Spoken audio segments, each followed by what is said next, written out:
20 खेतों में ससुराल। अतुल को देखने के लिए आज एक और लड़की वाले आते हैं। अच्छा, तो आपके यहाँ क्या काम होता है और आपका बेटा क्या काम करता है? हमें ना बायोडेटा देखकर ज्यादा कुछ समझ में नहीं आया। जी, हमारे यहाँ कैसे भी कोई भी कमी नहीं है। सब्जी, दूध, फल सब कुछ से हमारा घर हमेशा भरा रहता है। आपकी बेटी को हम कभी खाली पेट नहीं रखेंगे, ये हमारा वादा है आपसे। वो तो हमने समझ लिया, लेकिन वैसे मेनली आपके यहाँ होता क्या है? मतलब आपका लड़का जॉब करता है या बिजनेस करता है? जिन्होंने हमें ये रिश्ता बताया ना, वो भी ज्यादा कुछ खुलकर बता नहीं पाए। जी, हमारे पास 20 खेतों की बंटाई का काम है। हम वही संभालते हैं और उसी से हमारी कमाई भी होती है, हमारा घर भी चलता है। तो मतलब आपका बेटा भी वही सब करता है? हाँ जी, बिल्कुल। हमारा अतुल बहुत अच्छे से सारे खेतों का काम संभालता है। हर साल खूब बढ़िया फसल होती है तो हमें हमारा हिस्सा मिल जाता है और हम भी टेंशन फ्री होकर रहता है। मतलब आपके पास खुद का कुछ भी नहीं है, हैं? आप लोग इतना घुमा फिरा के क्यों बोल रहे हैं? सीधी और साफ बात कीजिए ना। हाँ, हमारे पास खुद का नहीं है, लेकिन ये भी तो हमारा एक तरफ से जॉब ही हुआ ना। जैसे आप किसी कंपनी में जॉब करते हैं तो उसके बदले आपको सैलरी मिलती है। अब कंपनी तो आपका हो नहीं जाता, बस ऐसे ही ये हमारा और हमारे बेटे का जॉब है। माफ कीजिए भाई साहब, हम अपनी बेटी को ऐसे खेत खलियान पर काम करने के लिए नहीं छोड़ सकते। चलते हम। और नहीं तो क्या, अभी हमारी लड़की हम पर इतनी भारी नहीं है कि हम ऐसे जानबूझकर कुएं में पटकते। ना जी ना, चलो जी यहाँ से। ये लड़की वाले भी ना जाने क्या कहते हैं, क्या बताते हैं, कुछ पता नहीं। इतना कहकर वो लोग चले जाते हैं। देखो ना जी, आज इन्होंने भी मना कर दिया। जो पिछले हफ्ते आए थे सहारनपुर वाले। अच्छा, सहारनपुर वाले, वो क्या नाम था लड़की का? रेनू ना, यही नाम था ना? हाँ वही। अब कह रहे हैं कि उन्हें घर समझ में नहीं आ रहा। बस आजकल की लड़की वालों को पता नहीं क्या चाहिए। देखो तो कितना बड़ा घर है हमारा, सब बढ़िया है, लेकिन समझ में नहीं आता आखिर उनको चाहिए क्या। चलो अब तुम परेशान ना हो। मेरा खाना बना दिया क्या? मुझे खेत पर जाना है। अगर नहीं बनाया तो जरा जल्दी बना दो। बड़े आए खेत पर जाने वाले। अरे लड़का अध बूढ़ा हुआ जा रहा है, लेकिन अब क्या करें ये तो बताओ। अरे हो जाएगी नीना जी, जब शादी होनी होगी तब हो जाएगी। आपके हमारे करने से कुछ नहीं होने वाला। जब समय आएगा तभी शादी होगी। हाँ ठीक है, 2 मिनट रुक जाइए, अपना टिफिन लेते जाइए। मुकेश जी नीना जी से टिफिन लेकर अपने खेतों की तरफ निकल जाते हैं। कहते हैं ना, जोड़ियां ऊपर से बनकर आती हैं। इधर जहां एक तरफ अतुल के लिए उसके माँ बाप लड़की के लिए परेशान हो रहे हैं, ठीक उसी तरह निधि के भी घर वाले उसके लिए दिन रात अच्छा घर ढूंढने में लगे थे। अरे मधु जी, पता नहीं कब हमारी निधि बिटिया के लिए अच्छा और हमारे मन जैसा घर मिलेगा। क्यों जी, क्या हुआ? कल जिस लड़की का रिश्ता आप लेकर आए थे, उस रिश्ते में तो सब अच्छा था। आज उनसे आप बात करने जाने वाले थे ना, फिर अचानक क्या हुआ? अब क्या बताऊं मधु जी, बड़ा झोल है। लड़के वाले कहते कुछ है और होता कुछ है। अरे उन्होंने बताया था कि उनका इतना बड़ा घर है, लड़के का 35 लाख का पैकेज है, लेकिन है क्या? कुछ भी नहीं। पता चला लड़के का सिर्फ 32 लाख का पैकेज है और घर की भी अभी ईएमआई बाकी है। और तो और गाड़ियां भी उनके पास 3-4 बताई थी, लेकिन 2 ही गाड़ियां हैं। बाकी उनकी टैक्सी है जो किराए पर चलती है। तभी निधि वहां आती है। क्या हुआ, किस बारे में बात हो रही है? अरे बेटा, जो कल तेरे लिए घर देखा था ना, उसी के बारे में बात हो रही थी। हाँ पापा, पहले ही अच्छे से छानबीन कर लेना, नहीं तो बाद में कुछ का कुछ निकले। हाँ बेटा, तेरे पापा सारी खोज खबर लेकर ही रिश्ता पक्का करेंगे। हमारी इकलौती बिटिया है तो ऐसे ही किसी को दे देंगे क्या हम? मम्मी पापा, अब दोनों कितने अच्छे हो सच में। उनकी ये बातें रसोई में नाश्ता बना रही मिनी भी सुन रही थी। भैया ठीक है, अपनी बेटी के लिए इतनी खोज खबर ली जा रही है और दूसरी की बेटी को क्या ही झूठ बोल बोल कर लाते हो। तभी मधु जी आवाज लगाती है। अरे मिन्नी, ओ मिन्नी, नाश्ता बना कि नहीं? जी लाती हूँ मम्मी जी। इतना कहकर मिन्नी सबके लिए नाश्ता लगाती है। रोहन क्या कर रहा है? उनका तो आपको हर रोज का पता ही है मम्मी जी, फिर क्या वही बात पूछना, सो रहे हैं। पता नहीं, जाने कब सुधरेगा ये लड़का, जाने कब इसकी बुद्धि सुधरेगी। थक गए हम तो समझा समझा कर। कोई नहीं, उसे जगा दे एक बार और जाकर। रोहन, ए रोहन, उठ जा बेटा। न जाने कौन से पाप किए होंगे मैंने जो ऐसी औलाद मेरे पल्ले पड़ी है। अरे रोहन उठ जा, कब तक यूं ही पड़ा पड़ा सोता रहेगा तू? और तेरे पिताजी की कमाई हुई ये दौलत कब तक चलेगी? और खा ले बेटा 5-7 साल, फिर खुद ही देखना क्या करेगा। अरे जब तक मेहनत नहीं करोगे तो काम कैसे चलेगा? अरे क्यों अपना खून जला रही हो? आ जाएगी उसे समझ, कोई नहीं, अभी उसके खेलने खाने के दिन है। इधर अतुल और उसका परिवार खेतों पर खूब मेहनत करता था। अरे मम्मी देखो ना, इस बार हमने जो बैंगन के नए बीज लगाए थे ना, देखो तो क्या ही शानदार फसल हुई है। 1 नंबर बैंगन आया है। सही कह रहे हो तुम अतुल, हर तरीके से बढ़िया है, ना कोई कीड़ा है, साइज भी इतना बढ़िया है, दिल खुश हो गया देखकर।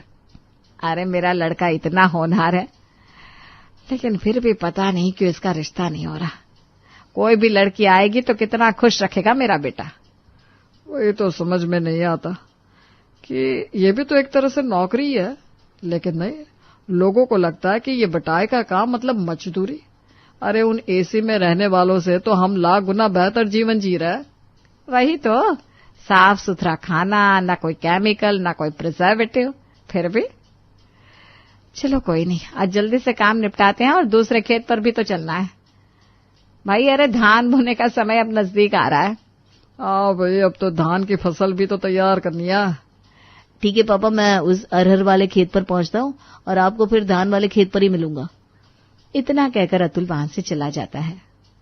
नीना जी, रोज रोज वही शादी का किस्सा लेकर मत बैठ जाया करो। अरे बेटा है वो हमारा, कोई बोझ थोड़े ना है, उसे कितना बुरा लगता होगा। तो मुझे बुरा नहीं लगता क्या? मेरी देवरानी यानी तुम्हारे छोटे भाई का बेटा, उसे देख लो। नीना इतना कह रही थी कि तभी उसके मोबाइल की घंटी बजती है। लो देखो देखो, आ गया फोन। शैतान का नाम लिया और शैतान हासिल। किसका फोन है? तुम्हारे छोटे भाई की बीवी का। आप देखो, सुनाएगी वो अपने बेटे के किस्से। अरे इतनी देर से बज रहा है, उठाओ ना फोन। कैसे हो दीदी, बड़े दिन हो गए, आप तो कभी याद ही नहीं करती। अरे अब क्या बताए हेमा, ये खेत के काम से फुर्सत ही नहीं मिलती। पूरा दिन ना बड़ा ही थक जाते हैं हम। तुम बताओ कैसे याद किया? इसीलिए याद किया है कि आलोक का रिश्ता पक्का हो गया है। अब जल्दी ही मंगनी करेंगे, तो आप तैयार रहिएगा, समझी ना? नहीं तो आखिरी टाइम पर हर बार की तरह कोई बहाना मार देंगी। अच्छा ठीक है हेमा, जरूर आएंगे। ये तो बड़ी ही खुशी की बात है। तो आप कब सुना रही हैं खुशखबरी? ये सुनकर नीना का चेहरा उतर जाता है। अब हमारे हाथ में होता है हेमा, तो हम तो अभी तुम्हें अपने नाती पोतों की खुशखबरी सुना रहे होते, लेकिन अब हाँ, अब आप कहाँ खेतों में काम करने वाले। अब कौन लड़की आज के जमाने की होगी जो ऐसा घर पसंद करेगी? अब आजकल तो लड़कियों की पसंद से ही घर चलता है। अब हमारा आलोक को ही देख लो, कितनी बढ़िया बहू अपने आप ही ले आया। हल्दी लगी ना फिटकरी और रंग भी चोखा हो गया। हाँ, अब हमारे लड़के को इधर उधर मुंह मारने की आदत नहीं है ना हेमा, इसलिए हमारा अतुल तो जब भी करेगा अपने माँ बाप की पसंद से ही शादी करेगा। हाँ, पता है दीदी, कितना करेगा।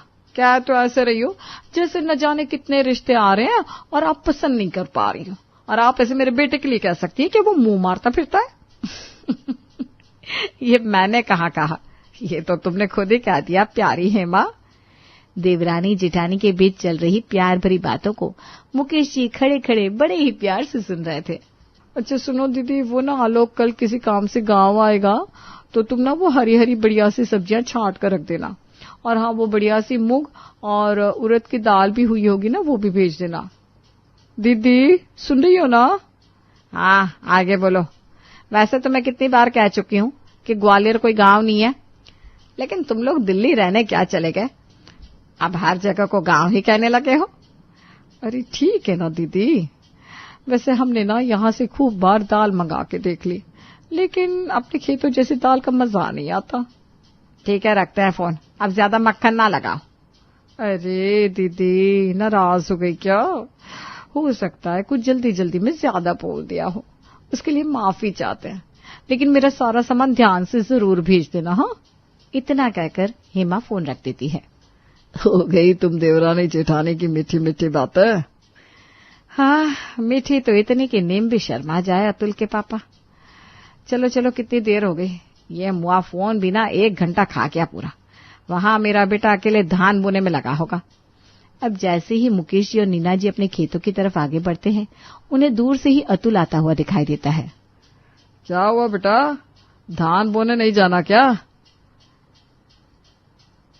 अरे बुआ या पापा, और बाकी का काम जो भी बचा है वो कल हो जाएगा। हाय रे मेरे सपूत, चल घर चलते हैं।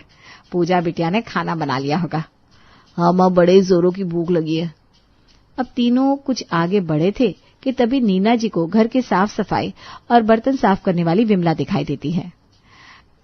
अच्छा सुनो, तुम दोनों घर पहुंचो, मैं अभी आती हूँ इस विमला से बात करके। कितनी बार बोला इसको काम पर आने को, लेकिन मुआ सुनती नहीं है।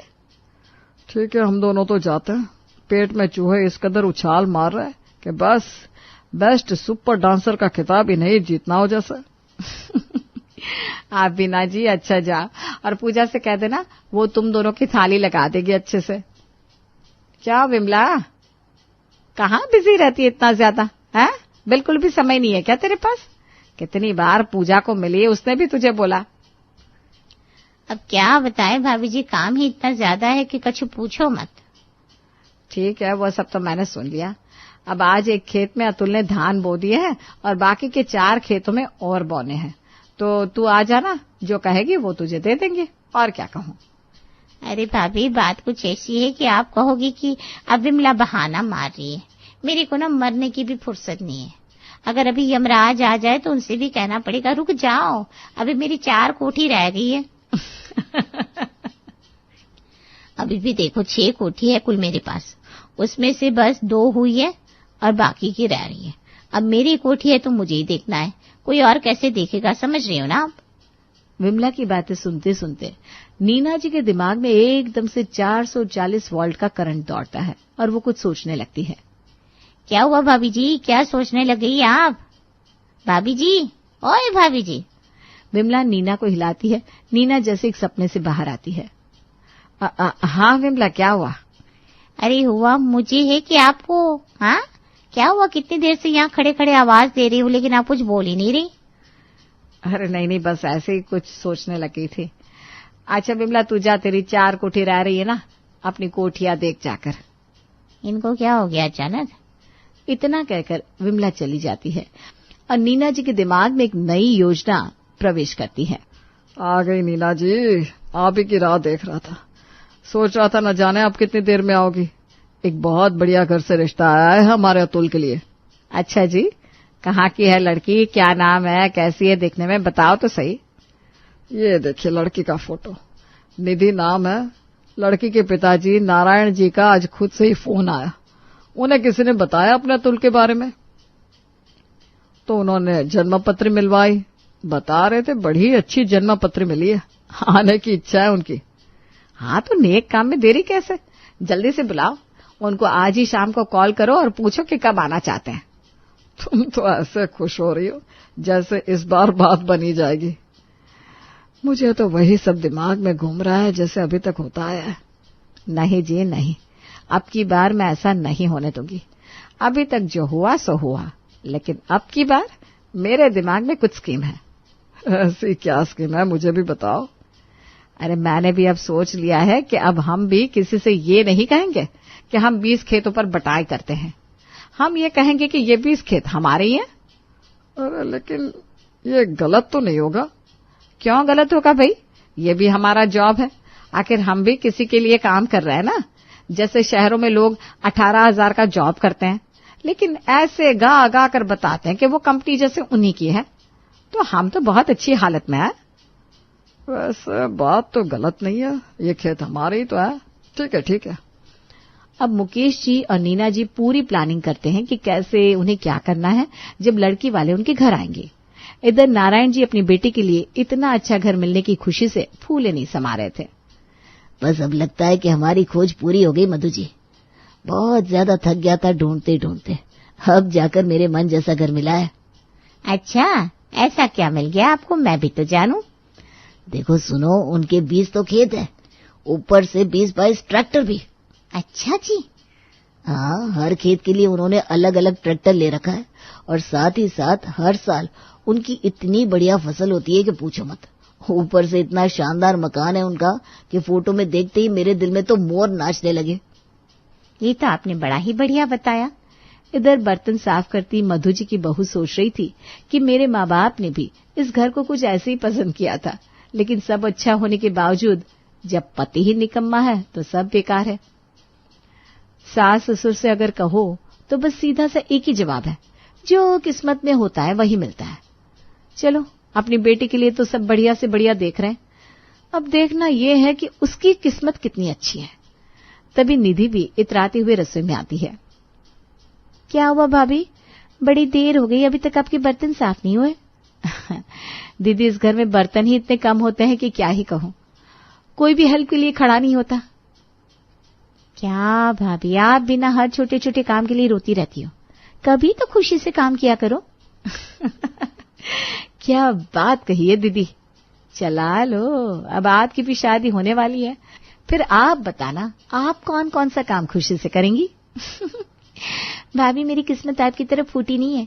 मेरे लिए मेरे पापा ने 20 खेतों वाला ससुराल देखा है, बहुत सारे नौकर चाकर हैं उनके यहाँ। इतना कहकर निधि वहां से चली जाती है और अगले ही दिन नारायण जी अपनी बेटी और पत्नी सहित मुकेश और नीना जी के यहाँ पहुंचते हैं। आइए आइए भाई साहब, बैठिए, बड़ी ही देर लगा दिया आपने आने में। हाँ जी, आपने वो रोड वाले खेत से बेल मंगवाए थे और उसकी सहायता से गन्ने का जूस बनाकर रखा था, लगता है अब तो वो गर्म भी हो गया होगा। तो क्या हुआ नीना जी, वो बगल वाले खेत का आम का शेक बनाकर पिलाओ। ठीक है, अभी पूजा से कहकर मंगवाती हूँ, तब तक आप हमारे ही खेत के चावल और उड़द की दाल से बने डोसे और इडली का आनंद लो। अच्छा जी, आपके खेत की दाल और चावल, वाह, मेरा तो दिल खुश हो गया। मैं तो बस सोचा करता था कि कभी मेरे खुद के खेत होंगे, कभी खेत की हरी हरी सब्जियां होंगी। सही बात, लेकिन अब ये हम नहीं, लेकिन हमारी बिटिया को मिला है सब। जी अंकल, अब हम अपने खेतों पर जल्द ही प्योर ऑर्गेनिक फ्रूट्स एंड सब्जियां भी उगाने वाले हैं। तब तक पूजा सबके लिए इडली लेकर आती है। लीजिए, हमारे खेत की सब्जियों का सांबार और इडली आपको एक अलग ही स्वाद देगा। अच्छा, वैसे आप लोग खेत पर जाते हैं? मुझे भी ना खेत पर जाना बहुत अच्छा लगता है, मुझे कभी जाने का मौका मिलेगा क्या? निधि के ये कहने पर सब एक दूसरे की शक्ल देखने लगते हैं।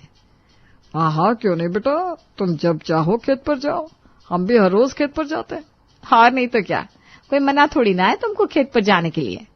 अब कुछ ही दिन बाद निधि अतुल संग ब्याह करा जाती है और अगली सुबह, बहू मैं खेत पर जा रही हूँ, तुम खाना तैयार रखना, अभी थोड़ी देर में अतुल भी खेत पर जाएगा तो उसी के हाथ से मेरे और पापा जी के लिए खाना भेज देना।